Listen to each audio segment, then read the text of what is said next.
नमस्कार दोस्तों, स्वागत है आपका विनर्स एज के कंपैरिजन सिलेबस में जीडीसी और यूपीएससी का। पर इससे पहले कि हम कंपैरिजन करें, ये तो पता चले कि ये क्या करने की ज़रूरत क्यों पड़ी। तो ये न्यूज़ आप सबने देखा होगा, सर्कुलेट भी कर रहा था, पेपर में छपा हुआ है और फिर बाद में कुछ पूछा वगैरह भी मैंने पता भी लगाया था। तो गलत नहीं है, ये फेक न्यूज़ नहीं है, सरगर्मी शुरू हुई है और ऐसा माना जा रहा है कि अंग्रेजी में करीब 30 के आसपास सीट जो है रहेंगे टोटल कुल मिलाकर के। और ये भी माना जा रहा है कि अगले साल के मिड तक जो है कुछ न कुछ आशा है परीक्षा वगैरह होने की जीडीसी की। तो इसमें देखिए आप न्यूज़ में देख पा रहे हैं कि 22 विषयों में असिस्टेंट प्रोफेसर के 356 पदों पर भर्ती के लिए रिक्त पदों का ब्यौरा शासन को भेज दिया है। अब इससे अध्याचन भेजा जाएगा और नियुक्ति प्रक्रिया में तेजी के आदेश दिए ही गए थे।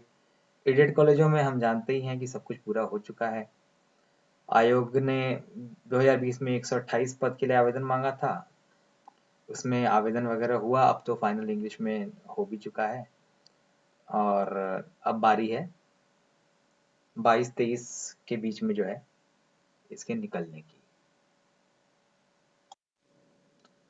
तो जीडीसी और यूपीएससी का जो एग्ज़ाम है, अगर उसमें देखा जाए तो यूपीएससी की परीक्षा अंदाज़ा लगाया जा रहा है दिसंबर एंड में, लेकिन अधिकतर लोग बात कर रहे हैं जनवरी 2023 की ही।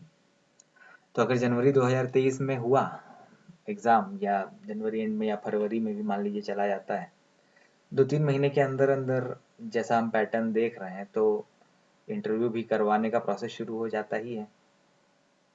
तो मिड 2023 में आप मान सकते हैं कुछ सीन क्लियर होगा।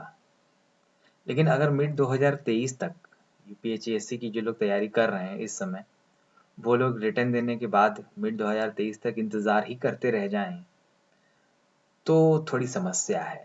तो इसलिए मैंने सोचा कि आप लोगों के सामने ये बात लेकर आऊं कि क्योंकि जीडीसी का रिटर्न एग्ज़ाम भी लगभग उसी टाइम में हो रहा होगा। अच्छा, जीडीसी जो है इंटरव्यू बेस्ड है, आप जानते हैं, रिटर्न तो स्क्रीनिंग होती है।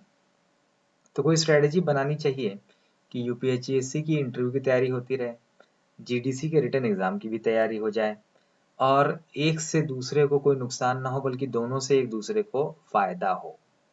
तो भाई यूपीएससी का एग्ज़ाम रिटर्न देने के बाद में जीडीसी पर नज़र रखते हुए और उसकी तैयारी करनी पड़ेगी और इंटरव्यू की यूपीएससी की तैयारी करनी पड़ेगी। वो कैसे करेंगे वो बात की बात है, लेकिन क्यों ये आसान होगा, बहुत ज़्यादा कठिन नहीं होगा, पहले ये देख लेते हैं। तो ये याद रखना पड़ेगा कि हम एज्यूम कर रहे हैं कि उस समय तक यूपीएससी रिटर्न जो है जनवरी तक में आपके सर से उसका बोझ उतर चुका होगा, लेकिन आपके दिमाग में उसका सिलेबस अभी भी फ्रेश होगा।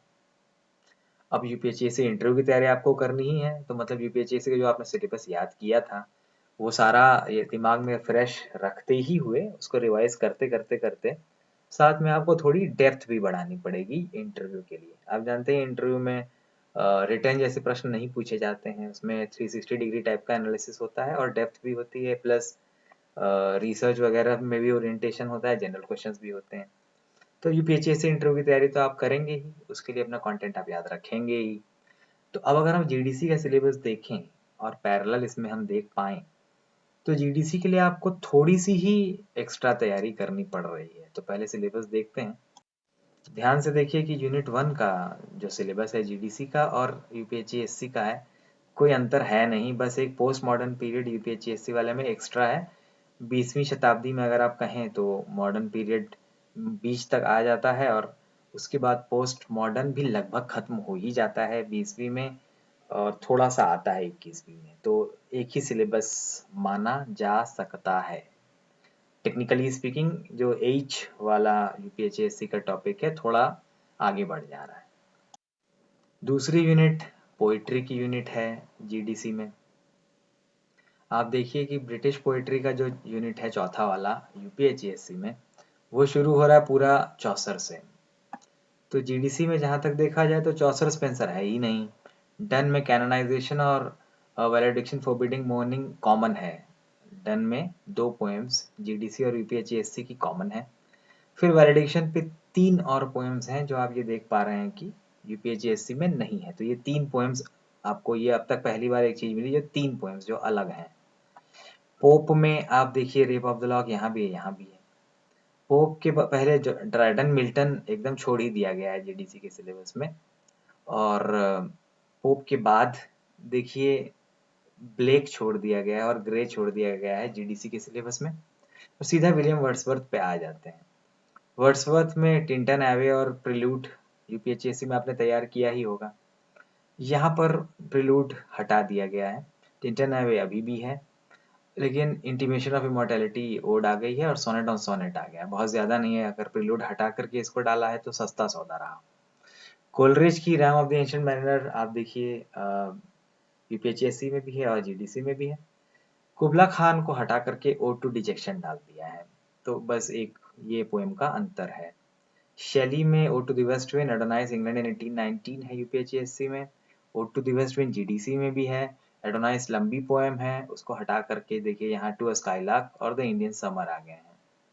जॉन कीट्स ग्रीशियन अर्न और ऑटम यूपीएचएससी में भी है, कॉमन है। First link into Chapman's Homer 14 line की पोएम है, आराम से उसको कर लिया जाएगा, एक एक्स्ट्रा पोएम है। टेनिसन की क्रॉसिंग द बा जो है वो यूपीएचएससी में देखिए नहीं है। प्रोलॉग इन मेमोरियम का भी यूपीएचएससी में नहीं है। लोटस ईटर्स कॉमन है। ब्राउनिंग की Rabbi Ben Ezra my last duchess और प्रॉस्पी से, ये देखिए रबाई बेन एज़रा प्रॉस्पी से और माय लास्ट डचेस, ये तीनों दोनों में ही कॉमन है।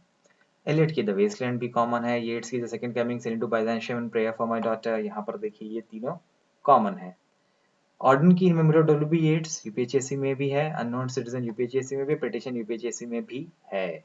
लार्किन का poetry of departure reason for attendance GDC में ही है केवल, और चर्च गोइंग दोनों में कॉमन है। तो आप देख पा रहे हैं कि थोड़ा सा ही एक्स्ट्रा है, कुछ अलग पोएम्स हैं जीडीसी में और बाकी यूपीएचएससी से कॉमन है। इसमें स्पेशल लैंडमार्क जॉन डन है जिनकी 3 अलग पोएम्स जो हैं आ गई हैं सिलेबस में।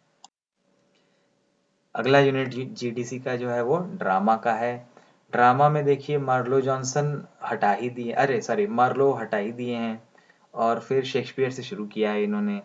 शेक्सपियर में द टेम्पेस्ट और ट्वेल्थ नाइट, इधर आप देखिए द टेम्पेस्ट और ट्वेल्थ नाइट जो है यूपीएचएससी के सिलेबस में भी है। अब एक्स्ट्रा क्या पढ़ रहा है, मकबेथ जो कि बीए के सिलेबस में लोग पढ़े ही होते हैं, और रिचर्ड टू। तो वहाँ यूपीएचएससी में दो दो हिस्ट्री है, हेनरी 4 पार्ट 1 2, यहाँ पे केवल रिचर्ड टू ही है। तो ये मकबेथ और रिचर्ड टू अकेले से अलग से पढ़ रहा है। वेबस्टर की डचेस ऑफ माल्फी है, दोनों तरफ कॉमन। जॉनसन की वहां पर every man in his humour है, यहाँ पे उसकी जगह वोल्पोन आ गया है। गोल्डस्मिथ का शी स्टूप्स टू कॉन्कर है, यहाँ पर नहीं है, ये एक एक्स्ट्रा है, एक ये प्लेराइट ही एक्स्ट्रा है। लेकिन अब इनको एक्स्ट्रा दिया गया तो देखिए ड्राइडन नहीं है, कॉन्ग्रेव नहीं है, दोनों को हटा दिया गया है। शॉ की सेंट जोन है, तो यहाँ पे सेंट जोन के साथ कैंडिडेट और मैं सुपरमैन दो और भी थी। Eliot the family reunion verse drama यहाँ पर है, वहाँ मर्डर इन द कैथीड्रल था। पिंटर की द बर्थडे पार्टी जो है वो दोनों जगह ही कॉमन है। बेकेट की वेटिंग फॉर गोदो दोनों जगह कॉमन है। ऑसबॉर्न की लुक बैक इन एंगर दोनों जगह कॉमन है। तो अधिकतर सिलेबस कॉमन ही कॉमन है। नॉवेल का सिलेबस देखिए, यहाँ पर प्रोज और फिक्शन था, तो नॉवेल में फील्डिंग का नॉवेल चेंज हो गया है, एंड्रयूज की जगह जोन्स पढ़ना पड़ रहा है। प्राइड एंड प्रेजुडिस वही का वही, ग्रेट एक्सपेक्टेशंस वही का वही। हार्ड टाइम्स यहाँ पर हार्डी का नहीं, डिकेंस का ही हार्ड टाइम्स जो है ऐड किया है, वहाँ टेल ऑफ टू सिटीज था।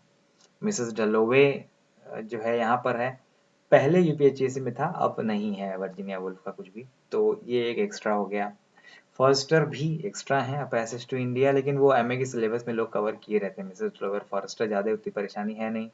पावर एंड द ग्लोरी दोनों तरफ कॉमन है, लॉर्ड ऑफ द फ्लाई दोनों तरफ कॉमन है। लॉरेंस की सन्स एंड लवर्स की जगह द रेनबो दे दिया है। यूनिट 3 प्रोज एंड फिक्शन वाला जो लंबा यूनिट था यूपीएचएससी में, यहाँ दो भाग में बांट दिया गया, देखिए तो आसान हो गया। तो यूनिट 5 जो है जीडीसी का जो प्रोज का है वो बेकन से शुरू होता है। दो ही एसेज बेकन के प्रेस्क्राइब्ड हैं और दोनों जो हैं यूपीएचएससी में प्रेस्क्राइब्ड हैं, बल्कि उसके अलावा और भी हैं, तो ये दो तो प्रेस्क्राइब्ड हैं ही। एडिसन एंड स्टील में एक बड़ा ही अच्छा काम इन्होंने किया है, जो यूपीएचएससी को भी जरा कर देता तो बड़ा सही रहता। यूपीएचएससी ने बड़ा एमॉर्फस रखा है, it is dealing with Coverley papers from the Spectator, इतना लिख दिया, बहुत सारी एसेज हैं। लेकिन यहाँ पर इन्होंने of the club sir Roger at home and disappointment in love clearly बता दिया है, बहुत ही अच्छा काम है ये, सिलेबस को बहुत लिमिट कर दे रहा है और आसान बना रहा है। लैम की dream children, poor relations and praise of chimney sweepers, तीन में से इधर भी देखिए तो ड्रीम चिल्ड्रन और पोर रिलेशंस यूपीएचसी से पहले से ही थे, बस एक एक्स्ट्रा ऐसे आ गई in praise of chimney sweepers. Oval तो हैं इधर भी उधर भी, लेकिन ऐसे बदल गई है। जीडीसी में नोट्स ऑन नेशनलिज्म है, वॉल्टर पैटर हमारे पास यूपीएचसी में नहीं थे सिलेबस में, यहाँ ऑन स्टाइल है। बर्ट्रैंड रसल भी नहीं थे, तो उनकी भी एसेज यहाँ पर आ गई हैं, तो इसमें थोड़ा चेंज हुआ है, लेकिन ऊपर की तरफ जो एसेज थी कम ही हैं या बेहतर बना दी गई हैं या आसान कर दी गई हैं, तो कुल मिला के ये यूनिट भी मैनेजेबल ही है। सबसे बड़ी मजेदार चीज यूनिट 6 की जो लिटरेरी क्रिटिसिज्म एंड थियोरी वाली है, यूनिट 5 यूपीएचएससी में और जीडीसी में 6 है। तो यहाँ देखिएगा पोएटिक्स दोनों तरफ है। सिडनी यूपीएचएससी में नहीं थे, यहाँ दे दिए गए हैं, अपॉलजी फॉर पोइट्री। लेकिन आप देखिए लॉन्जाइनस, ड्राइडेन, डॉक्टर जॉनसन, ये सारे लोग जो थे वो गायब हैं जीडीसी के सिलेबस से। वर्ड्सवर्थ प्रीफेस दोनों तरफ है, लेकिन फिर कोलरिज की बायोग्राफिया गायब है। Arnold function of criticism at present time है, जो कि यहाँ यूपीएचएससी में नहीं है, तो ये अलग से पढ़ना पड़ेगा, लेकिन एमए के सिलेबस में रहा ही करता है। टीएसएलए ट्रेडिशन इंडियन टैलेंट दोनों तरफ कॉमन है। आई रिचर्ड्स की प्रिंसिपल्स ऑफ लिटरेरिज्म दोनों तरफ कॉमन है। एफआर लिविस की 3 एसेज थी इधर यूपीएचएससी में, और जीडीसी में द ग्रेट ट्रेडिशन है। तो आप ये देख पा रहे हैं कि ये भी सिलेबस काफी कम है, लेकिन सबसे मजे की बात यह है कि यूनिट 5 का जो पूरा स्पैन है, जो यूपीएचएससी के 5 और यूनिट हैं, 6, 7, 8, 9, 10, जिनमें से कि लिंग्विस्टिक्स और न्यू लिटरेचर वाले नए वाले यूनिट भी आ रहे हैं जो कठिन लगे थे लोगों को तैयार करने में, वैसा कोई यूनिट नहीं है, वैसी कोई समस्या जीडीसी में नहीं है। बात कुछ चल रही है या चल रही थी कि अब रिटन को केवल स्क्रीनिंग पर्पज से ना रखा जाए, उसके भी मार्क्स इंटरव्यू में ऐड करके फाइनल लिस्ट बनाई जाए। स्टार मार्क 2 मैंने इसलिए लगाया है कि जब तक ये हो नहीं जाता तब तक ये नहीं है, तो भाई अभी तो हम जब कंपेयर कर रहे हैं तो जीडीसी का सिलेबस बहुत कम दिखाई पड़ रहा है। एक खतरनाक चीज नेगेटिव मार्किंग है, तो उसके लिए लोग कंजर्वेटिव और सेफ खेलने लग जाते हैं, लेकिन उससे नुकसान हो जाता है, उसका हम बात करेंगे स्ट्रेटेजी का। जीडीसी में रिटन स्क्रीनिंग है और यूपीएचएससी में ऐड होता है। सीट्स जीडीसी में कम ही रहती हैं, कम ही हैं। यूपीएचएससी में इससे ज़्यादा सीट है, लेकिन इस बार फिर भी कंपैरेटिवली जीडीसी में काफ़ी सीट्स हैं। और जीडीसी का इंटरव्यू ही डील मेकर होता है, अब तक होता आया है, जो डबल स्टार मार्क है, अगर उससे कोई परिवर्तन ना आए तो ये सब ध्यान में रखते हुए, सिलेबस को देखते हुए यूपीएचएससी की जम के तैयारी कीजिए। लेकिन दिमाग में ये भी रखिए कि जब यूपीएचएससी का एग्जाम हो जाए तो उतनी ही जम के जीडीसी की तैयारी करनी है। इंटरव्यू का तो पैरेलल ही चलेगा, डेप्थ थोड़ी जो है बढ़ा दी जाएगी जीडीसी के लिए, क्योंकि जीडीसी पूरी तरह से इंटरव्यू पर ही डिपेंड करता है। लेकिन टाइम स्पैन 15-20 मिनट उसमें, 15-20 मिनट इसमें, दोनों में ही होता है। लोग भी आप मान लीजिए प्रोफेसर्स अच्छे दोनों तरफ ही आते हैं, तो इंटरव्यू की तैयारी तो आराम से एक तरह से ही की जाएगी। रिटर्न में जो है जीडीसी का रिटर्न की तैयारी आप जो है इस यूपीएचएससी के रिटर्न के बाद करना शुरू कर दें। और मजे की बात यह है कि आधी से ज्यादा तैयारी आपकी पहले से ही हो चुकी रहेगी। थोड़ा से और एस्पेक्ट्स जीडीसी के क्वेश्चन बैंक को देखते हुए इनकॉर्पोरेट कर देने पड़ेंगे आपके यूपीएचएससी के नोट्स में।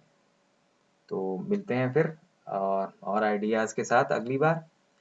अगर आपको पसंद आया हो ये एनालिसिस और ये वीडियो, तो प्लीज़ इसको लाइक करिएगा और सब्सक्राइब करिएगा, ताकि आने वाले समय में भी आपको हमारी इन्फॉर्मेशन और जो भी हम ऐड करें कंटेंट वो लगातार मिलता रहे। धन्यवाद, नमस्कार।